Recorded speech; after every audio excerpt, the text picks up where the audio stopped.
पता नहीं हमारी खुशियों को किसकी नज़र लग गई, समझ ही नहीं आया। सब कुछ इतना अच्छा जा रहा था और अचानक से ये इतना बड़ा हादसा होना। कभी भी ना इतना ज़्यादा खुश नहीं होना चाहिए कि चीज़ें इतनी ज़्यादा ख़राब हो जाए। शायद हम बहुत ज़्यादा खुश थे कि चीज़ें एकदम से बदल गई। Welcome back to our blog channel. So आपने कल के ब्लॉग में देख लिया होगा, काफ़ी ज़्यादा रिचुअल्स हो रहे थे बैक टू बैक और बारी थी शाम की और शाम का जश्न हो चुका था स्टार्ट। अब यहाँ पे बारी थी डांस करने की। पहले तो हम 3 ही डांस कर रहे थे, मैं, दीदी और वर्षु। बट फिर मेरा मन किया कि जितेंद्र के बगैर मुझे सब कुछ अधूरा लगता है, तो मेरा मन किया, मैं क्या इनको बुला के लाई। मैं क्या चलो, ये हम दोनों का एक अलग ही बॉन्ड है। जब हम डांस करते हैं ना तो हम अपने आपस में खो जाते हैं। वैसे तो ये कहा जाता है कि कपल जो हैं अपोजिट होते हैं, बट इन चीज़ों में, डांस के मामले में, घूमने फिरने के मामले में, या बहुत सारी ऐसी सिमिलैरिटीज़ हैं जहाँ पे हम दोनों सिमिलर हैं, तो हमारी अच्छी बॉन्डिंग है। कभी भी घर पे भी अगर कोई दिक्कत आती है या कोई प्रॉब्लम आती है तो हम क्या करते हैं, म्यूज़िक ऑन करते हैं और सारी दुख जितने भी दर्द हैं साइड में, और थोड़ा डांस और इन्जॉय, कपल डांस करने के बाद थोड़ा रिलैक्स हो जाता है मूड। अच्छा, एक और चीज़ है, अगर आपको लगे यार कि लाइफ ना बहुत ज़्यादा लो चल रही है, काफ़ी ज़्यादा लो फेज चल रहा है, या कभी कोई बहुत बड़ा स्ट्रेस आ जाए आपकी ज़िंदगी में, आपको डांस डजेंट मीन दैट कि आप कोई बहुत अच्छा कोई डांस स्टाइल करो। Dance means dance. जब भी जो भी मन करे, जैसे भी मन करे, आप बस अपनी बॉडी को मूव करो। एंड कसम से कह रही हूँ, जब आप म्यूज़िक लाउड करोगे और अपनी बॉडी मूव करना स्टार्ट करोगे, जैसे भी आप ऐसे सोचो कोई आपको देख नहीं रहा है, अगर आप इतना कॉन्शियस होके करोगे कि कोई देख रहा है, मतलब है ना, होता है, कॉन्शियसनेस होती है डांस करते टाइम। चाहे वहाँ पे कितने भी बंदे हो, घर पे कितने भी फैमिली मेम्बर हो, कोशिश करो आपका जितना भी स्ट्रेस होगा कसम से सारा रिलीज़ हो जाएगा। आपको पता भी नहीं चलेगा कि यार माइंड में इतनी ज़्यादा बॉडलिंग चल रही थी, अब सब नॉर्मल हो गया है। सो डांस एक बहुत अच्छी थेरेपी है। अपने स्ट्रेस को आप बिल्कुल रिलीज़ कर सकते हो। और यहाँ पे ये था कि यार शादी में आए हैं और इतना मतलब दूर से आए हैं, भाई ने इतने अदब से बुलाया है, तो हम इन्जॉय करेंगे। हमारे घर के खुद की शादी है। सो दीदी और वर्षु का ना एक अलग ही कपल है। ये आपस में ननद भाभी बहुत ज़्यादा डांस करते हैं, क्योंकि मैं तो सारे फंक्शंस में जा नहीं पाती हूँ, खाली शगुन भेज देती हूँ यहाँ से। बट दीदी और वर्षु मैक्सिमम फंक्शंस में साथ होती हैं, तो इनका एक अलग ही बॉन्ड है। कहते हैं ना, हमारे यहाँ पे कहते हैं कि ननद भाभी मतलब एक अजीब सा सिनेरियो क्रिएट किया हुआ है पूरी सोसाइटी में कि बनती नहीं है, या फिर है ना तानेबाजी हो, ये सारी चीज़ें।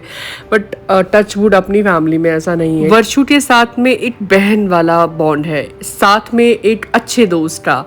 और दूसरी बात यह है कि जितेंद्र, मैं, वर्षु, विजय, हम सारे मतलब सेम एज ग्रुप के हैं, तो इसलिए हमारी थोड़ी ज़्यादा अच्छी बॉन्डिंग है।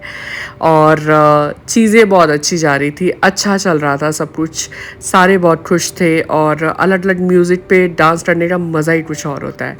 मैं बचपन से डांस करती आ रही हूँ और मुझे डांस बहुत पसंद है। मेरा जो फेवरेट स्टाइल है वो है सालसा। वो मैंने काफ़ी साल प्रैक्टिस भी किया था जब मैं स्टूडेंट लाइफ में थी। बट उसके बाद यार वही है, फिर उसके बाद जब आप हायर एजुकेशन के लिए जाते हो, या फिर उसके बाद आप जॉब में जाते हो, या फिर शादी के बाद में चीज़ें बदल जाती हैं, रिस्पॉन्सिबिलिटीज़ और ज़्यादा बढ़ जाती हैं। No doubt I love dance. जब भी मौका मिलता है, चाहे वो घर हो, चाहे वो शादी हो, चाहे वो कोई भी हम पार्टी कर रहे हो, या कहीं पे भी गए हो जहाँ पे शादी या फिर डांस का माहौल होता है, तो अपन ज़रूर डांस करते हैं।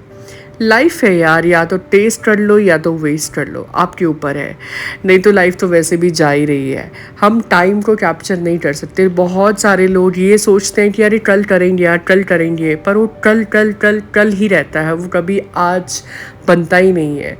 और टाइम कैसे बीतता है शायद आपको भी पता नहीं चलेगा। तो थोड़ा कोशिश कीजिए, अपने लिए टाइम निकालिए और अपनी ज़िंदगी में छोटी छोटी खुशियों को एंजॉय कीजिए। अपने बर्थडे सेलिब्रेट कीजिए, अपनी एनिवर्सरी सेलिब्रेट कीजिए। हो सकता है आपके पास ज़्यादा फाइनेंस ना हो सेलिब्रेशन के लिए, बट आप जितना भी उसको हैपनिंग बना सकते हो, अपने लाइफ पार्टनर को, अपनी फैमिली मेम्बर्स को ज़रूर बनाएं। एंड उसके बाद फिर आप देख पा रहे हो यहाँ पे और बाकी डांस एक साइड चल रहा था और दूसरी तरफ जो था, जो भी जितने भी रिचुअल्स होते हैं वो एंड अप होने लग गए थे। अब थी कॉफ़ी की बारी, बहुत थक गए थे क्योंकि काफ़ी टाइम से हम डांस वांस कर रहे थे, तो अब ट्रॉफ़ी चल रही थी। मम्मी कर रहे थे बात, जितने भी आंटियाँ आ रही थी, ताइयाँ आ रही थी, जो भी रिलेटिव हैं। ये मेरे रितु दीदी हैं, मामा जी की बेटी हैं, जो वेव कर रही हैं हाय। सो इनके साथ भी मेरा एक बहुत अच्छा बॉन्ड है। बचपन में मैं बहुत छोटी थी तो ये मुझे बहुत ज़्यादा पैम्पर करते थे। एंड फिर उसके बाद हमारी बारी थी कॉफ़ी की। एंड एक चीज़ जिसके लिए मैंने आपको बोला कि एक्चुअल में क्या हुआ एंड में, जब हम घर वापस जा रहे थे तो उस टाइम पे ना एक गाड़ी पीछे से आई और उन लड़कों ने शराब पी रखी थी। मतलब आप ये मानिए कि नैनो सेकेंड का फ़र्क पड़ा तो शायद बहुत बड़ा एक्सीडेंट हो जाता। मतलब नैनो सेकेंड से, और पूरी फैमिली थी साथ में। सबसे बड़ी बात यह कि पूरा परिवार था, ना जाने कितनी बड़ी अनहोनी हो जाती। एनीवेज फिर उसके बाद हम यहाँ बैठे हुए थे, उसके बाद हम कर रहे थे खाने का वेट। और आपको पता ही है हिमाचली धाम कितनी ज़्यादा टेस्टी होती है। जिसने हिमाचली धाम नहीं खाई है उसने कुछ भी नहीं खाया। तो जब भी मौका मिले आप ज़रूर हिमाचल जाएं और हिमाचल में जाके आप धाम ज़रूर खाएं। स्पेशली वो खाना जो कि शादियों में बनता है, या वो एक टिपिकल खाना जो एक्चुअल में ट्रेडिशनल खाना है, मैं ज़रूर रिकमेंड करूँगी। आप खाओगे ना आप भूल जाओगे, फैंसी खाना आप सब भूल जाओगे, क्योंकि वो टेस्ट जो वहाँ पे है ना उस सादे खाने में, वो चीज़ यहाँ पे अवेलेबल हो ही नहीं सकती।